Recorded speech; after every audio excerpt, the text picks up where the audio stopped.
Parallel to the development of wisdom or genius intelligence is the development of a positive character, the concept, outlook, sensitivity, and energy of compassion being the core principle. Buddhist biology considers it long discovered, experientially widely verified, and hence common sense that individual animal beings live a beginningless and endless series of lives. This is not a theory to them, but a fact, right along with the idea that all things have endless continuity, since the idea of the first beginning always dissolves under analysis, and there's always a chicken and egg problem that goes on endlessly. And how can also any, like the law of conservation of energy of the modern scientist, nothing, no thing, no process, no energy process can ever become nothing. It will always be conserved and transformed into another level. This, for the Buddhists, is a proof that the subtle energy continuum of the mind will always continue, and also that it never can have come from nothing. So therefore, since nothing is nothing, it cannot produce anything. So therefore, beginninglessness and endlessness is common sense, not only in Buddhist scientific theory, but even in Buddhist culture.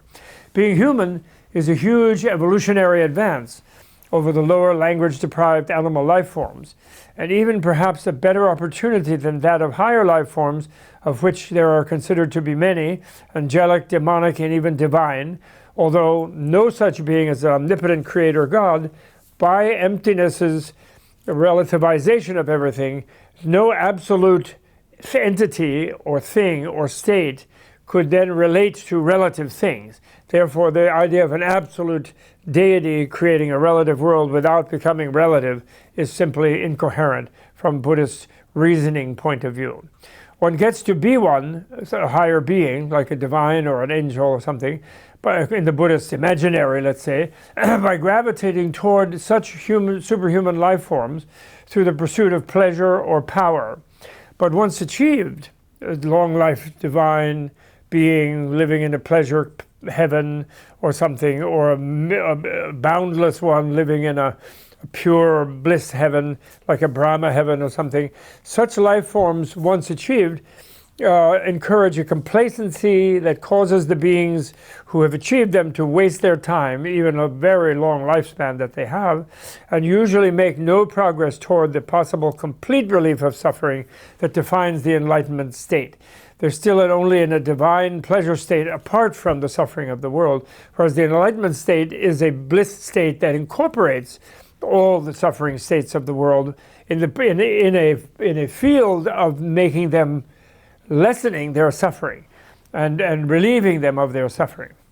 So the human life form is greatly admired, and there is a strong emphasis on making the most of the opportunity of having human intelligence, genius intelligence, and empathic sensitivity.